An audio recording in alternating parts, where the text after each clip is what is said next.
Hi, this is Scott from the Sawtooth Avalanche Center. We're over in the Soldier Mountains, about 8,000 feet on a northeast facing slope, and some snowmobilers. It's great. We just got a chance to talk to them, so we heard the whole story. They carved down right here, kind of made this turn, and triggered this little avalanche here. You know, not a real steep slope, and you know, not a big deal, no consequences because they weren't caught in it. But it failed on a layer of small faceted crystals that form probably in early December that are a little bit below a rain crust, and really touchy instability test. Just a good heads up to keep your eyes open still. We may not be done yet seeing some human triggered avalanches.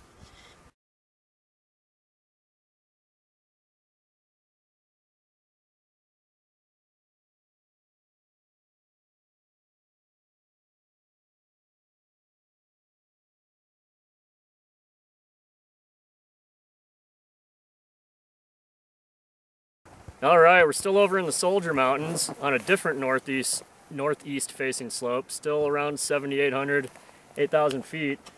And about 12:30 today, some snowmobilers, or one snowmobiler, came in, side hilling over on the side of the slope there, cut in, triggered this avalanche.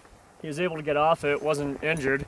It's about 1 to 2, a foot and a half deep.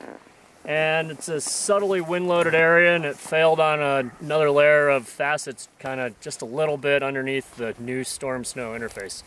So definitely some things still happening here. You can trigger avalanches if you're in the right place.